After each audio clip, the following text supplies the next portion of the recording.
I did want to start with Man United because there's a lot going on there, Ben, with the new partial takeover from Sir Jim, talks of a meeting between the sort of new officials and the manager today, and a lot going on as well with the Jadon Sancho exit back to Borussia Dortmund, and then talk today of Elise being maybe the first major permanent signing under Ineos.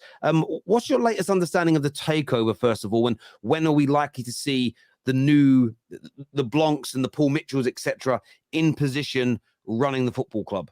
Well, first of all, it's good we're heading into 2024 and the Sheikh Jassim trolls are dead. And we had a lot of misinformation. And of course, Sheikh Jassim was a contender for much of the process, but Jim Ratcliffe is in the completion process now. And there's two things here. One is the announcement is not the done deal. The completion process is the done deal. So that adds about 6 weeks. And those close to Sir Jim Ratcliffe and Ineos are starting to do these meet and greets and fact-finding and FaceTime and put a strategy in place because you want to hit the ground running. And it's difficult mid-season when you don't have the off-season to kind of have that transition period. But they won't be in until February, which means that legally, if you like, or officially, they can't influence the January window. But the second point is in the negotiations, there was something that is now listed and formally called a transfers plan. And in getting Sporting control, what Sir Jim Ratcliffe and Ineos have done is run by a transfers plan in conjunction with the current hierarchy and the Glazers. So if Manchester United deviate from that transfers plan in January, they must take all reasonable efforts to run decision-making by Sir Jim Ratcliffe and Ineos. If they execute that transfers plan, it's on them. And Jadon Sancho, for example, would have been in that transfers plan as a possible outgoing. So not every single thing needs to be run by Sir Jim Ratcliffe because he can input, but he cannot execute at this point. So the summer's going to have a bigger impact. And Manchester United obviously are bound by financial fair play. So they're going to need some outgoings in order to have some incomings. But we know that a striker is needed, a more experienced one. And I think as well, a right centre-back is going to be on the list as well. But the situation with Ineos and Sir Jim Ratcliffe is that they've got Sporting control. And that Sporting control is not, despite reports, some kind of panel where Ineos outnumber the Glazers 2-1. It's just straight Sporting control that has been delegated by the board. So there were some suggestions that proved incorrect that implied that Joel Glazer would have to represent the majority shareholder, if you like. But it's not strictly true because the Glazers are only the majority singular shareholder if they gang up on Ratcliffe. If you look at them individually, Ratcliffe has the most shares. And as I reported exclusively towards the end of the process, it's not just 25%.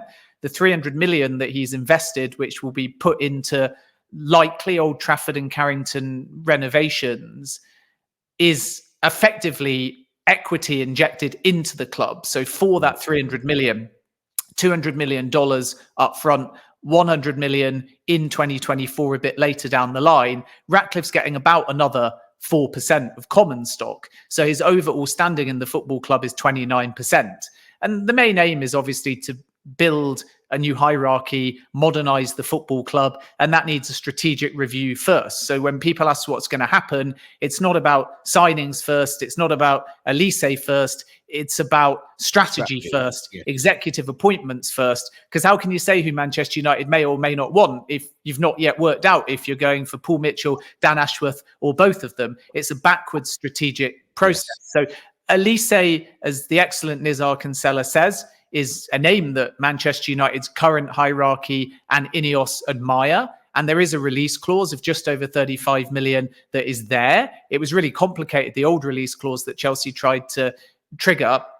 Elise may be looking for options in the summer, but I'd be just a little bit hesitant about pinning set targets to Manchester United for summer 2024, because the first thing is Ineos have to come in. The second thing is Ineos have to do a strategic review. The third thing is Ineos have to work out who is going to lead on a day-to-day on the football recruitment side, and then they can finalise a summer budget and a summer plan. which makes a lot of sense. I was talking to KJ earlier today, and I know a lot of United fans want them in and want 2 or 3 big signings almost instantly, but they're not going to be ratified and confirmed until probably until near the end of January anyway. And the worst thing we could do now is drop 150 million pound on players who then don't fit the overarching strategy that the new people running the football element of the club decide to do. You don't want to waste money in that regard, which I think is absolutely fair. It's interesting, as you point out as well, that Sir Jim is going to be the majority shareholder as an individual.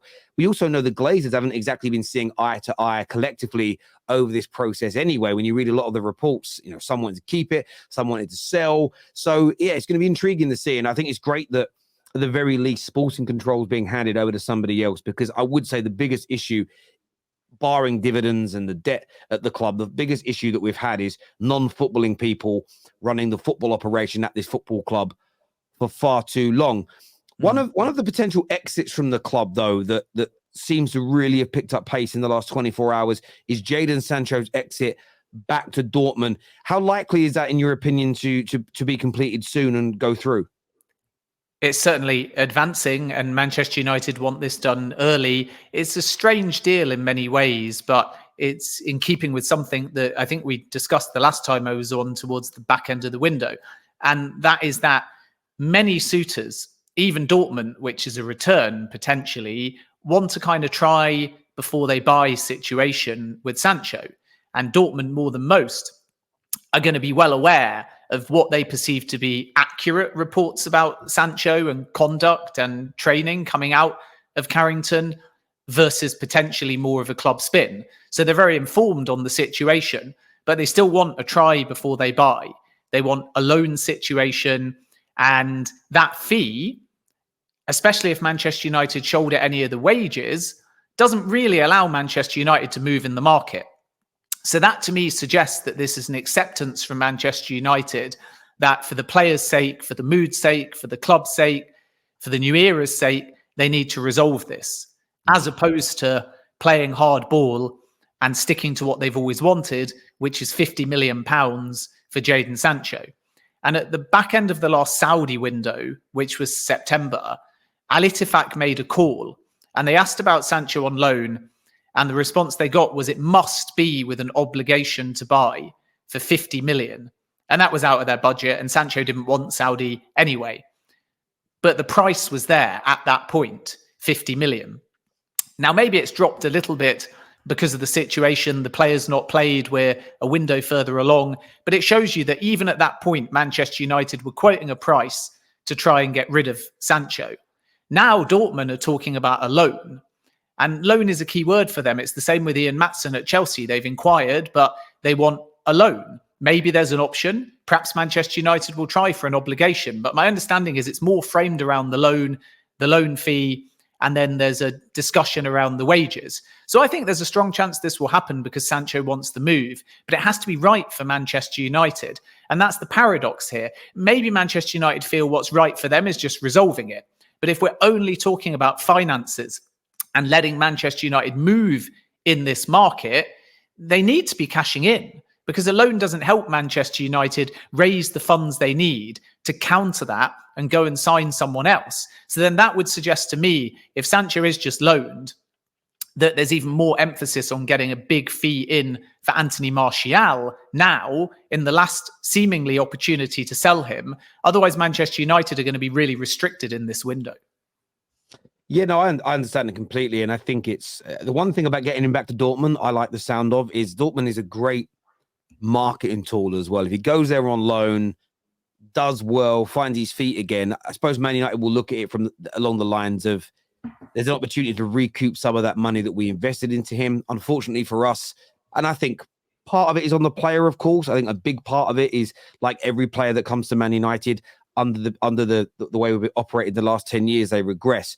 Trying to recoup some of that money is going to be important, as it's consistently published that we are flying so close to that FFP line. It's important to recoup some of that money. But I just want to see Sancho go somewhere and play and enjoy his football again. I think that there has been, and I've done it myself, genuine criticism of his performances since he's been here. But the way I see people treating him for just going out with friends at New Year's and having a party when he's not even playing. If he was meant to have a game the next day and he was out partying, I understand the frustration.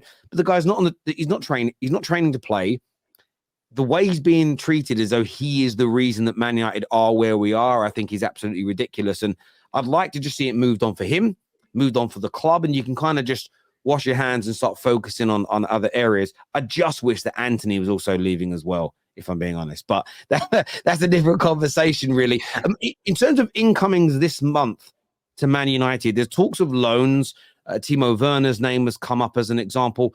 Do you see Man United signing anybody, even on a short-term loan? Yeah, I think they may have to proceed in that manner unless they can bring a fee in. And January, and it's worth pointing this out more broadly, it's a seller's market, not a buyer's market. And maybe Chelsea warped things a little bit within the last few windows because everyone now presumes that a club like Chelsea are going to spend. So if Manchester United are starting a new project, they're going to spend. Arsenal are making sure that they don't stutter like last season. So they're going to spend.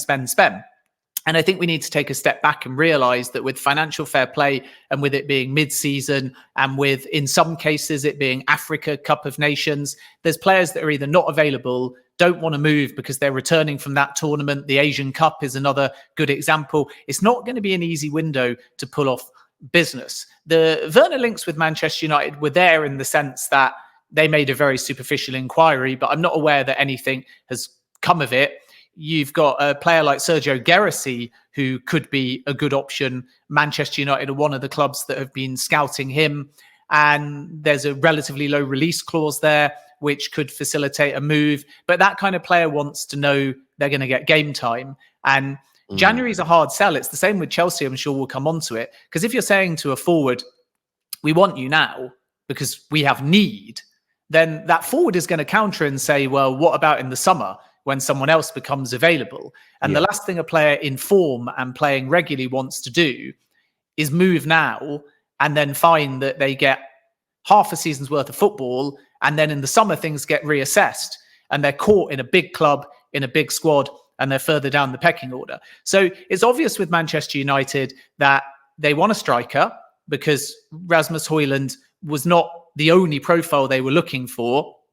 The irony, of course, is that they paid a much higher fee than they were anticipating. So could they have invested a little bit more and still tried for Kane? But they never really made that serious push because they didn't think there was a realistic possibility. And I think we have to be careful about bashing Manchester United on Kane, because how Levy and Spurs acted with Manchester United may have been very different to how Levy and Spurs ended up acting with Bayern Munich, because seemingly, talking to sources, Daniel Levy didn't want a situation where he was going to let Kane go to a Premier League rival. And imagine the outcry at Spurs now when, if they had sold Kane to Manchester United, they are struggling with injuries and they haven't replaced Kane. Manchester United added 25 Kane goals if we're using his Bayern numbers and were top of the table. There would be huge outcry. There'd be huge pressure on Levy. So you can understand why maybe it was wrong rule for Manchester United in terms of negotiation and price, and another one for Bayern Munich. But I think that Manchester United may look at short-term loans. We've obviously seen them do that before. We've seen them surprise us with the odd name like Igalo in the past, or Weghorst a little bit more recently. So I do think that that is a possibility, but I'm not aware of anything advanced on the Werner front, even though he was discussed. I know that some people are throwing Thomas Muller into the mix as well, which would be a massive surprise. You're not getting an out-and-out goal scorer there, but you're getting a player with huge personality and a lot of experience. But I don't think that's the right profile for Manchester United, even in the short term. And he signed a new deal anyway, so I can't believe that anything's going to happen there either. But I think by the end of the window, Manchester United will have brought in one or two. But anything that they spend, even a loan with a loan fee, is still going to have to be financed by outgoings. Yeah, makes a lot of sense. Viewers, any questions you've got about Man United, get them in to us now.